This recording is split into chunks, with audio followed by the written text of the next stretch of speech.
बिस्मिल्लाहिर्रहमानिर्रहीम अस्सलाम वालेकुम। अभी हम 5.2 का क्वेश्चन नंबर 8 और 9 करने वाले हैं। क्वेश्चन नंबर 8 और 9 बिल्कुल एक जैसे हैं, जैसे प्रीवियस जो 5 क्वेश्चन मैंने बताए 3, 4, 5, 6 एंड 7 एक जैसे थे, 1 एंड 2 एक जैसे थे। इसी तरीके क्वेश्चन नंबर 8 एंड 9 ये दो ऐसे क्वेश्चन हैं जो बिल्कुल एक जैसे हैं, एक ही स्टेप्स पे दोनों क्वेश्चन सॉल्व हो जाते हैं। इसमें से मैंने क्वेश्चन नंबर 8 सिलेक्ट किया है, ये मैं आपको करवाऊँगा। पहले बता देता हूँ कि इसमें एक लीनियर फैक्टर है x+1 और दूसरा लीनियर फैक्टर है x-1, बट ये रिपीट नहीं हो रहा, x-1 3 टाइम रिपीट हो रहा है।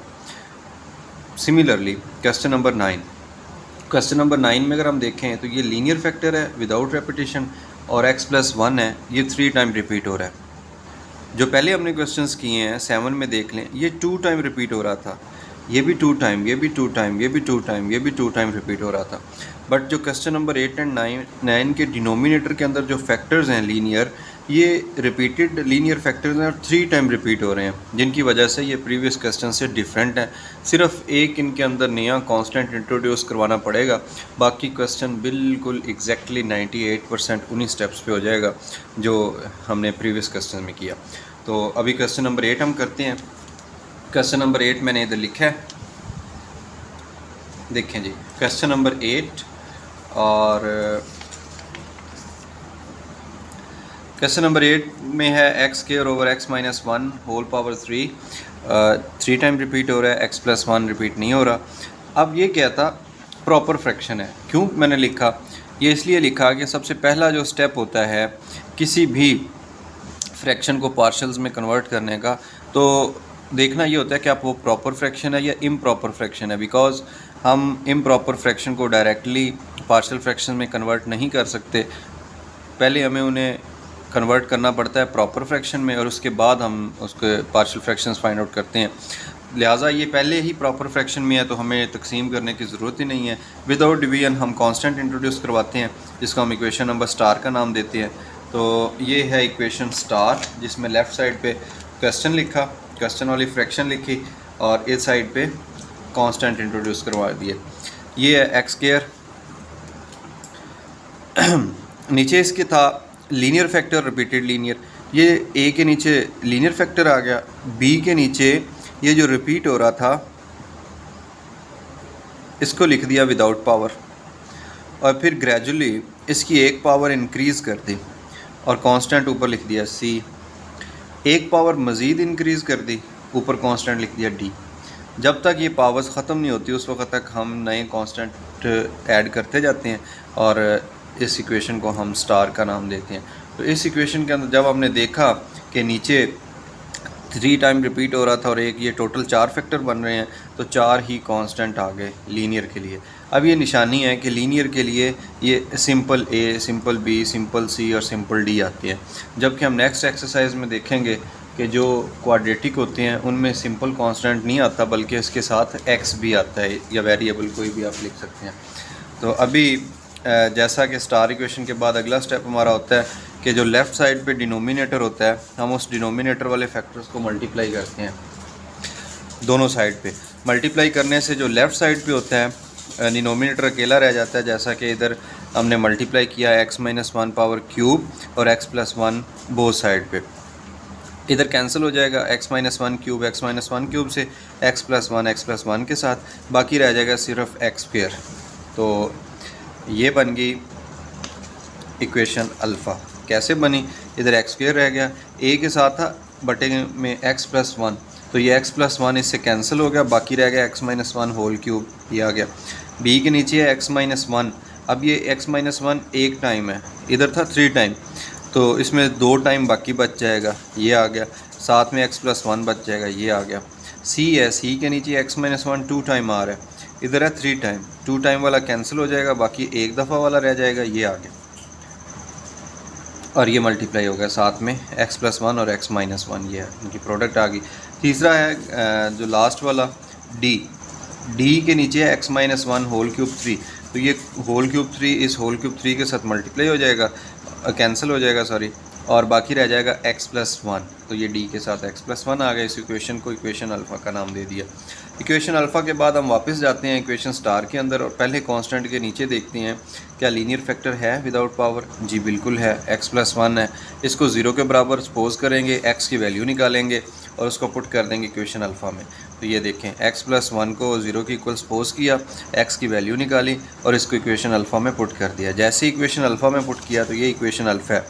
x की जगह पे -1 आ जाएगा होल स्क्वायर, इधर -1, इधर -1, इधर -1, इधर -1, इधर -1 और इधर भी -1 आ जाएगा। जैसी वैल्यूज़ पुट की तो -1, -1 आ गया। b के साथ जब इस जगह पे -1 और ये +1 था, -1 +1 0 हुआ तो सारा b ख़त्म होगा, ये सारा 0 हो जाएगा। इसी तरीके से जब इधर आएगा -1 और +1 तो ये भी 0 होगा, तो इट्स मीन c भी ख़त्म हो गया। इधर आएगा -1 तो d भी ख़त्म हो गया 0 होके। तो 3 कांस्टेंट यहाँ पे ख़त्म हो चुके हैं, सिर्फ a वाला रह गया। अब a में है -1 और -1 तो ये बन जाएगा -2 होल क्यूब। माइनस की पावर ऑड है तो जवाब में माइनस से आ जाएगा। 2 3 टाइम होता है 8, तो इसका जवाब आया -8a। -8a से मल्टीप्लाई हो गया और इधर माइनस की पावर है इवन जुफ्त है, तो ये माइनस प्लस में कन्वर्ट हो गया। 1 2 टाइम 1 ही आ गया। a की वैल्यू निकाली तो -8 इन्वर्स में है, तो ये -1/8 इसका जवाब आ गया a का। दूसरे कांस्टेंट के लिए अब अगेन हम जाएंगे इक्वेशन स्टार के अंदर, देखेंगे कि जो दूसरा कांस्टेंट है उसके नीचे फैक्टर है वो लीनियर है या रिपीटेड लीनियर है। तो ये x-1 लीनियर है विदाउट होल पावर है, तो इसको सपोज कर लेंगे 0 के इक्वल। इधर से x की वैल्यू निकली +1, इसको पुट कर देंगे इक्वेशन अल्फ़ा के अंदर। ये इक्वेशन अल्फ़ा है, x की जगह पे 1 आ जाएगा, 1 स्क्वायर, इधर आ जाएगा 1 -1, फिर इधर 1 आ जाएगा, ये इधर 1 आ जाएगा, इधर 1 आ जाएगा, इधर 1 आ जाएगा, इधर 1 आ जाएगा। ये सारी वैल्यूज़ पुट की। जब पुट करने के बाद हमने देखा कि ये 1 -1 0 होके a ख़त्म हो गया, 1 -1 0 होके b ख़त्म हो गया, 1 -1 0 होके c भी ख़त्म हो गया, जस्ट d रह गया 1 + 1, तो ये बन गया 2d। जब हम 2d लिखेंगे, ये सॉरी d लिखा हुआ है 2d, तो 2 का इन्वर्स ऐड करेंगे, मल्टीप्लाई करेंगे तो ये बन गया d की वैल्यू 1/2। तो दो कांस्टेंट a और d निकल आए हैं लीनियर फैक्टर से। अब दोबारा इक्वेशन स्टार में हम जाएंगे, देखेंगे c कांस्टेंट के नीचे लीनियर फैक्टर है। जी बिल्कुल है, बट इसके ऊपर पावर आ रही है ज़्यादा, एक से ज़्यादा रिपीट हो रहा है, तो इसको हम अब 0 के इक्वल रख के इसमें से x की वैल्यू नहीं निकाल सकते। इसका फिर सोल्यूशन क्या निकला, इसका एक नया हल निकाला था। वो ये हल था कि इक्वेशन अल्फ़ा को रीराइट करें, उसमें जो स्क्वायर्स हैं, मल्टीप्लिकेशंस हैं, वो सारी कर दें और उसको अरेंज कर दें अगेन आप x के रिस्पेक्ट, यानी x की बड़ी पावर पहले लिख दें, फिर x की छोटी पावर, फिर उसके बाद कांस्टेंट टर्म्स। तो अभी जब हमने ये कर रहे हैं rewriting equation alpha and arranging with respect to x, तो ये इक्वेशन अल्फ़ा है, ये वाली x स्क्वायर, इसका क्यूब ओपन कर देंगे, इसका स्क्वायर ओपन कर देंगे। ये देखें x-1 का क्यूब ओपन किया, first cube minus second cube -3 into first into second, और उसके बाद आ गया फर्स्ट माइनस सेकंड, वही सारी इसका क्यूब ओपन किया। किस फार्मूले से ओपन किया ये मैं लिख देता हूँ यहाँ पे, a - b होल क्यूब, ये इक्वल होता है first cube minus second cube -3 into first into second, और उसके बाद आ जाता है फर्स्ट माइनस सेकंड। इस फार्मूले के अकॉर्डिंग हमने इसको ओपन किया। ओपन करने के बाद ये चीज़ बन गई b, उसके बाद x-1 होल स्क्वायर। तो आपको पता है कि a - b जब होल स्क्वायर आता है तो इसका फार्मूला होता है फर्स्ट स्क्वायर पहले ये वाली टर्म लिख देते हैं, -2ab बाद में लिख देते हैं। तो ये इस फार्मूले के अकॉर्डिंग हमने इसको खोल लिया। x+1 साथ मल्टीप्लाई हो रहा था, ये c वाली टर्म जो थी ये first plus second into first minus second, इस पे फार्मूला लगाया, first plus second into first minus second, ये इक्वल होता है first square minus second square. तो उसके x² -1 बन गया। d वाली जो टर्म थी x+1 उसे वैसे लिख दिया, ये आ गया x+1। नेक्स्ट टर्म में हमने क्या करना है, सिंप्लीफाई करने के बाद एक को अंदर मल्टीप्लाई कर देना है। जब ये सिंप्लीफाई किया ये वाली चीज़ 3x मल्टीप्लाई होगा, फिर और इधर क्या था इस एक्स स्क्वायर को इसके साथ मल्टीप्लाई किया एक्स क्यूब बन गया, एक्स स्क्वायर को 1 से किया तो ये आ गया, 1 को एक्स से मल्टीप्लाई किया तो एक्स बन गया, फिर इस 1 को 1 से मल्टीप्लाई किया तो ये वाला 1 बन गया, -2x इससे मल्टीप्लाई हो तो -2x स्क्वायर हो गया, ये वाली चीज़ इससे ज़रब हुई तो -2x बन गया। सिमिलरली ये वाली चीज़ हमने वैसे ही एक दफ़ा लिख दी और ये डी भी वैसे ही लिख दिया। क्यों कि अभी हम नेक्स्ट स्टेप करने वाले हैं। एक दफ़ा फिर इसको मल्टीप्लाई किया तो ये बन गया। पूरे इक्वेशन के अंदर जस्ट ये एक काम किया हुआ है। फिर तरतीब लगा दी ब्रैकेट के अंदर, इधर बी वाली को सी वाली वैसे ही लिख दी, डी वाली भी वैसे ही लिख दी। नेक्स्ट स्टेप में ए को अंदर मल्टीप्लाई कर दिया, ये मल्टीप्लाई होके ए इन 4 टर्म्स के अंदर अपेयर हो गया। फिर बी है तो बी इसके साथ मल्टीप्लाई होके ऐसे ये बी अपेयर हो गया। सी है, सी एक्स स्क्वायर के साथ मल्टीप्लाई हो फिर सी एक्स स्क्वायर माइनस सी आ गया। डी इसके साथ मल्टीप्लाई हुआ तो ये डी वाली टर्म्स आ गई हैं। अब ये पहले थी अरेंज डी सी बी और ए के हिसाब से, हमने बात किया इसे अरेंज करना है एक्स के रिस्पेक्ट।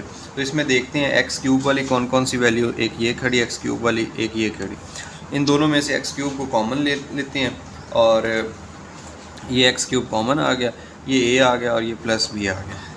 उसके बाद एक्स स्क्वायर वाली देखते हैं, एक ये एक्स स्क्वायर वाली, एक ये एक्स स्क्वायर वाली, एक ये एक्स स्क्वायर वाली। एक्स स्क्वायर कॉमन लिख दिया, ये -3 ये मैंने ब्रैकेट में लिख दिया, बाहर प्लस लिख दिया और इधर से माइनस भी लिख दिया, इधर सी लिख दिया। उसके बाद रहेगी एक्स वाली, एक ये एक्स वाली है, एक ये एक्स वाली है, उसके बाद ये एक्स वाली है। तीनों में से एक्स कॉमन लिया, 3a अंदर आ गया, -b प्लस डी और एक्स कॉमन आ गया। बाकी जो रह गई थी -a रह गया, +b रह गया, -c रह गया, +d, इनको कांस्टेंट कह दिया। ये कांस्टेंट आ गए, ये x का कोफिशिएंट आ गया, ये एक्स स्क्वायर का कोफिशिएंट है, ये एक्स क्यूब का कोफिशिएंट है। अब आ जाएं लेफ़्ट साइड पे। लेफ़्ट साइड पे हमने देखा कि एक्स स्क्वायर था, सिर्फ एक्स स्क्वायर अपेयर हो रहा था, एक्स क्यूब वाली कोफिशिएंट नहीं थे, तो एक्स क्यूब का मतलब उसका कोफिशिएंट 0 है। इसी तरीके एक्स स्क्वायर को लिख दिया और कांस्टेंट नहीं था तो मेन कांस्टेंट 0 है और x के कोफिशिएंट नहीं था तो मीन x का कोफिशिएंट 0 है। तो ये फ़र्ज़ी एक दफ़ा अपने पास से ये 3 चीज़ों हमने इंट्रोड्यूस करवा दी। अब इनको कंपेयर करेंगे, जो एक्स क्यूब का कोफिशिएंट है a + b, ये इस एक्स क्यूब के कोफिशिएंट जो कि 0 है उसके इक्वल होगा। तो comparing both sides a + b = 0 आ गया। इसको देखें एक्स स्क्वायर है, एक्स स्क्वायर का कोफिशिएंट है -3a - b + c और इस साइड पे एक्स स्क्वायर का कोफिशिएंट 1 है। दोनों को कंपेयर करके लिखा तो ये बन गई इक्वेशन नंबर 2। इसी तरीके ये x है, x के कोफिशिएंट 3a - b + 2 + d है, इसको लिखा और इधर x का कोफिशिएंट ये था, दूसरी साइड पे हमने x का कोफिशिएंट देखा जो कि 0 है, ये लिख दिया। लास्ट में जो कांस्टेंट टर्म है, इधर वाली कांस्टेंट टर्म, ये दोनों बराबर है, ये लिख दिया। इक्वेशन 1, 2, 3 एंड 4 4 इक्वेशंस बन गई हैं और हमने गौर करना है कि हमारे पास पहले वैल्यूज़ कौन कौन सी हैं। हमारे पास वैल्यू है a की -1/8 और d की 1/2। अब ऐसी इक्वेशंस यूज़ करनी है जिसमें से b और c निकल सके। पहली इक्वेशन में देखें b अपेयर हो रहा है, तो हमने a की वैल्यू पुट कर दी जो कि -1/8 था, ये आ गया एक ही जगह पे, और b वैसे लिख दिया। जब इसका इन्वर्स आएगा तो दूसरी साइड पे ये 1/8 बन जाएगा। इक्वेशन नंबर 2 इसमें देखते हैं, a भी है, b भी है, c मालूम हो जाएगा क्योंकि a पहले से मालूम है, b अभी हमने किया है। दोनों की वैल्यूज़ पुट करेंगे, जब यहाँ पे 1 आ गया, ये इक्वल का साइन आ गया, -3 और फिर a की वैल्यू -1/8 और फिर b की वैल्यू -+1/8 + c। इनको हम सॉल्व करेंगे। सॉल्व करने के बाद देखें, -3 × -1/8 -3, ये +3/8 बन गया, -1/8 + c। इन दोनों का एलसीएम लेके दूसरी साइड पे जब हम इसका इन्वर्स ऐड करेंगे तो ये लास्ट में चलते चलते हमें मालूम हुआ कि c की वैल्यू आ गई 3/4। अब इक्वेशन नंबर 3 को यूज़ करने की ज़रूरत नहीं है, 4 को यूज़ करने की ज़रूरत नहीं है। क्यों कि a, b, c और d 4 ही कांस्टेंट हमने लिए थे और चारों की वैल्यूज़ निकल चुकी हैं। इन चारों की वैल्यूज़ अब इक्वेशन स्टार के अंदर पुट करें और पार्शियल फ्रैक्शन, ये जवाब आ गया। Put a -1/8, b +1/8, c 3/4 and d 1/2। ये जो वैल्यूज़ निकली थी, इन चारों वैल्यूज़ को हम इक्वेशन स्टार में पुट कर रहे हैं। ये इक्वेशन स्टार थी x² x - 1³ + x + 1 और a की वैल्यू जब आई ना 1/8, 1 ऊपर लिख दिया और 8 नीचे इसके साथ मल्टीप्लाई कर दिया। b की वैल्यू 1/8, 1 ऊपर लिखा, 8 नीचे आ गया और ये 3/4 था, 3 ऊपर 4 नीचे। और डी की वैल्यू थी 1 2, नीचे आगे मल्टीप्लाई हो गया। तो ये था क्वेश्चन नंबर 8 का सोल्यूशन। और बिल्कुल इन्हीं स्टेप्स पे क्वेश्चन नंबर 9 भी बिल्कुल ऐसा ही है, इसमें रत्ती बराबर भी फ़र्क नहीं है। आपने इन्हीं स्टेप्स को फॉलो करना है और क्वेश्चन नंबर 8 एंड 9 आपने कर लेना है।